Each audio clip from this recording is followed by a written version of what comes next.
नमस्कार मेरे प्यारे बच्चों, कैसे हैं आप सब। आशा कर रही हूँ आप सब स्वस्थ होंगे। तो चलिए आज हम अपनी हिंदी की व्याकरण की किताब से पाठ 2 पढ़ेंगे, जिसका नाम है वर्ण एवं वर्णमाला। तो सबसे पहले हम जानेंगे कि वर्ण क्या होते हैं। क्या हमने स्वर पढ़े हैं? बिल्कुल पढ़े हैं। क्या हमने व्यंजन पढ़े हैं? वो भी पढ़े हैं। तो स्वर और व्यंजन मिलाकर ही तो हमारे बनते हैं वर्ण। क्या बनते हैं? वर्ण। चलिए इसे थोड़ा सा विस्तार से पढ़ते हैं। विस्तार से मतलब थोड़ा खोल के पढ़ते हैं, खुल के पढ़ते हैं। जब हम बोलते हैं तब हमारे मुख या मुंह से कुछ आवाजें निकलती हैं। जैसा कि मैं अभी बोल रही हूं तो मेरे मुंह से कुछ आवाजें निकल ही रही हैं और आपको सुनाई भी दे रही हैं, और उन्हीं आवाजों को हम कहते हैं वर्ण। इनके लिखित रूप को वर्ण या अक्षर कहा जाता है। इनके लिखित रूप को हम क्या कहते हैं? वर्ण या अक्षर। तो देखिए बच्चों, आपको कुछ यहाँ पर एक चित्र दिखाई दे रहा है। इस चित्र में क्या लिखा है? इस चित्र में लिखा है चीता। क्या आप पढ़ पा रहे हैं? बिल्कुल। चीता शब्द में कितनी ध्वनियां आती हैं? क्या आप बोलकर देख सकते हैं कितनी ध्वनियां आ रही हैं, कितनी आवाजें आ रही हैं चीता शब्द में? ची ता, 2 आवाजें आई, ची और ता की, है ना? बोल के देखिए, ची ता, चीता, है ना? तो हमारे को 2 ध्वनियां आई चीता की। तो क्या हम चीता में सिर्फ यही 2 ध्वनियां बोलते हैं? नहीं, हम इसको और भी तोड़ सकते हैं। जैसे च हलंत जमा ई, ची। ई की आवाज आई, हमें ई की ध्वनि आ रही है, ची। और त हलंत आ, ता, ची ता। तो यहां पर कितनी आवाजें आई हमें? च ई त आ। तो सारी मिलाकर कितनी हुई? 4 ध्वनियां। कितनी ध्वनियां हुई? 4।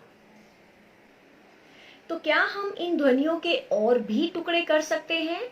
नहीं, हम इन ध्वनियों के और टुकड़े नहीं कर सकते हैं। भाषा की सबसे छोटी ध्वनि को हम वर्ण कहते हैं। क्या कहते हैं? वर्ण कहते हैं।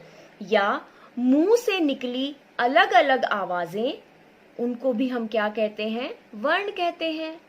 तो मुझे लग रहा है आपको समझ आ ही गया होगा। तो चलिए आगे बढ़ते हैं।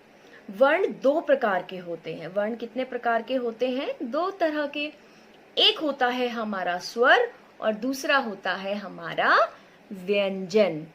स्वर और व्यंजन तो हम बहुत ही विस्तार के साथ पहले ही पढ़ चुके हैं, है ना? तो चलिए एक बार फिर से दोहरा लेते हैं। स्वर होते हैं जिनको बोलते समय हमें किसी और ध्वनि की सहायता नहीं लेनी पड़ती। जैसे अ, बिना रुके मेरी आवाज बाहर आ रही है, अ, आ, ई। तो ये सब क्या है? हमारे स्वर। और स्वर हमारे अ से अह तक होते हैं। फिर आते हैं हमारे व्यंजन। व्यंजन होते हैं बेटा वो ध्वनियां जिनको बोलते समय हमें स्वरों की सहायता लेनी पड़ती है। सहायता मतलब हेल्प लेनी पड़ती है, स्वरों की हेल्प। अब जैसे मैं बोल रही हूं क, तो क्या आपको क के बाद अ की ध्वनि आई? क अ क। बोल के देखिए, मेरे साथ दोहराइए, क।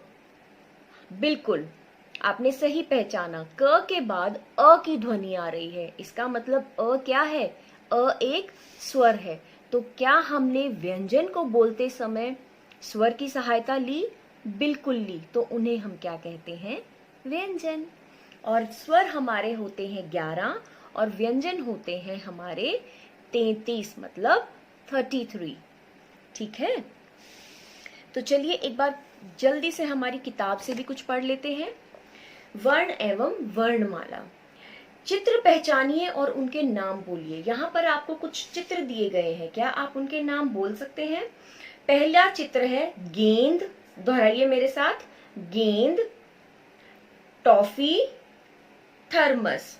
जब हमने ये शब्द बोले, ये चित्र देखकर जो इनके नाम है हमने जब वो बोले, तो क्या हमारे मुंह से कोई आवाज निकली? बिल्कुल निकली। तो चलिए इनको और थोड़ा विस्तार से पढ़ते हैं। यह भी समझिए, बुआ की ध्वनि। बुआ जब हम बोलते हैं तो उसमें क्या ध्वनि आती है? जरा बोल के देखिए, बू आ, बू आ, बू आ, बुआ, है ना?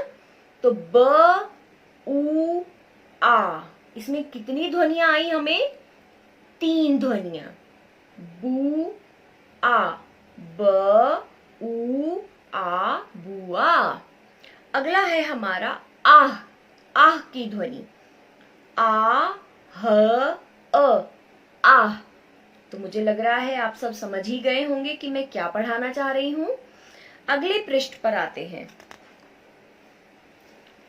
मुख से निकली अलग अलग आवाजें क्या कहलाती हैं? वर्ण कहलाती हैं।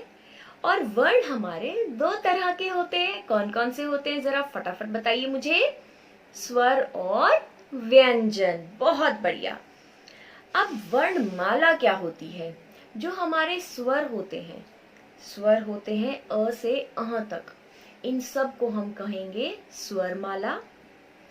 और जो हमारे व्यंजन होते हैं क से श्र तक, उनको हम कहेंगे व्यंजन माला। और स्वर और व्यंजन को मिलाकर हम क्या कहते हैं? वर्ण। तो इनको मिलाकर हम क्या कहेंगे? वर्ण माला। तो चलिए आगे पढ़ते हैं। अंग और अह ऐसे वर्ण हैं जो ना स्वर हैं और ना ही व्यंजन हैं, जो ना तो स्वर है और ना ही व्यंजन है। तो अंग और अ ऐसे वर्ण हैं जिनको ना तो हम स्वर कहते हैं और ना हम उनको व्यंजन कहते हैं। इनका प्रयोग हमेशा स्वर के साथ मात्रा के रूप में होता है। हमने मात्राएं हमारी पिछली कक्षा में सीखी हैं। तो अंग और अह को हम सिर्फ स्वर के साथ मात्रा रूप में इस्तेमाल करते हैं। के बाद आता है हमारा ड़ और ढ। ड़ और ढ वर्ण ऐसे व्यंजन हैं जिनको हम पहले व्यंजनों में शामिल नहीं करते थे, लेकिन अब इन दोनों वर्णों को हम व्यंजन में शामिल करते हैं। मुख से निकली आवाज, मुख से निकली अलग अलग ध्वनियों को हम वर्ण कहते हैं। दोहराइए, मुख से निकली अलग अलग ध्वनि को हम वर्ण कहते हैं। और वर्ण 2 तरह के होते हैं, स्वर और व्यंजन। तो चलिए हम हमारा अभ्यास कर लेते हैं। जरा बताइए तो, मुख से निकली अलग अलग ध्वनियों को हम क्या कहते हैं? अब आप बहुत अच्छे से बता सकते हैं मुझे कि जो हमारे मुंह से आवाजें निकलती हैं उनको हम क्या कहते हैं? उन्हें हम वर्ण कहते हैं। स्वर और व्यंजन क्या होते हैं? स्वर और व्यंजन को हम क्या कहते हैं? वर्ण कहते हैं। बहुत अच्छे। तो पहला प्रश्न यहाँ दिया गया है, छूटे हुए स्वरों को लिखकर स्वर माला पूरी कीजिए। स्वर माला हमने पढ़ा क्या होता है? अ से लेकर अह तक। अब यहाँ पर हमें स्वर माला तो दी हुई है, लेकिन इनमें से कुछ स्वर गायब हैं और हमें इन स्वरों को यहाँ पर लिखकर स्वर माला को पूरा करना है। तो ये तो अब आप बहुत ही अच्छे से कर सकते हैं बिना मेरी सहायता के। तो ये आप अपने आप करेंगे, लेकिन अगर फिर भी आपको कोई समस्या आती है तो आप मुझसे पूछ सकते हैं। अगला प्रश्न दिया गया है हमारा, चित्रों के नाम का पहला वर्ण चुनकर लिखिए। तो पहला चित्र है हमारा ओखली। तो हमारे सामने एक शब्द लिखा गया है, लेकिन जिसका पहला अक्षर नहीं लिखा गया, पहला वर्ण नहीं लिखा गया। तो वहां पर क्या आएगा? ओ। अगला है हमारा बतख। तो इसको भी आप पूरा कर ही सकते हैं। इसके आगे हम लिखेंगे ब। अगला है हमारा पतंग। तो पतंग को भी आप पूरा कर ही सकते हैं। पहला वर्ण रहेगा हमारा प। कौन कौन पतंग उड़ाता है? आता है किसी को पतंग उड़ाना? चलो आज एक कोशिश जरूर करके देखिएगा, अगर आपके घर पे पतंग है तो। ठीक है। और अगला है हमारा ऋषि। तो हम यहाँ पर क्या लिख देंगे, री, और ये बन जाएगा हमारा ऋषि। आगे दिया गया है, जरा सोचिए तो। देखते हैं यहाँ पर क्या पूछा गया है। ठोकर लगने पर आपके मुंह से कैसी आवाज निकलती है? जब आप खेल रहे होते हो और भागते भागते आपके पैर पर ठोकर लग जाती है, तो क्या आपके मुंह से कौन सी ध्वनि निकलती है? आपके मुंह से निकलेगा आह, है ना, चोट लग गई।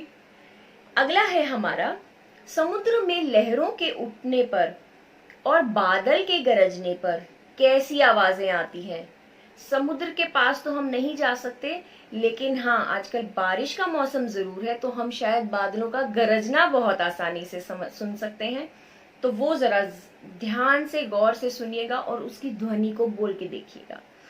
उसके बाद है हमारा करके देखिए। ये आपको कुछ करके देखना है यहाँ पर कि इनमें से कैसी आवाजें आती है अगर ये आप कार्य करते हैं तो। ताली बजाने पर, ताली बजाकर देखेंगे हम सब, कुछ आवाज आई? बिल्कुल। अगला है हमारा गुब्बारा फूटने पर। एक गुब्बारा लीजिए, उसको उसके अंदर हवा भरिए और उसको पिन से फोड़ दीजिए, तो देखिएगा उसमें से कैसी आवाज आती है। अगला है हमारा पानी में कुछ गिरने पर। एक पानी की बाल्टी लीजिए और कुछ भारी सी चीज लीजिए और उसको थोड़ी दूरी से या थोड़ी ऊंचाई से फेंकिएगा, तो देखिएगा कि पानी में से भी कुछ ना कुछ ध्वनि निकलती है। वर्णों की तरह हमें भी अभ्यास में मिलकर ही रहना चाहिए। बिल्कुल, जैसे वर्ण एक दूसरे के साथ मिलकर रहते हैं, ऐसे ही हम सबको भी एक दूसरे के साथ मिलकर रहना चाहिए, प्यार से रहना चाहिए। तो प्यारे बच्चों, यह पाठ आप बहुत ध्यान से अपने माता पिता के साथ पढ़िएगा और इसका अभ्यास कार्य करिएगा और इनको अच्छे से दोहराइएगा। लेकिन फिर भी अगर आपको कहीं पर कुछ परेशानी या कष्ट आता है समझने में, तो आप मुझसे पूछ सकते हैं। तो चलिए मेरे प्यारे बच्चों, अपना ध्यान रखिएगा और यह कार्य समय पर पूरा कीजिएगा। नमस्कार।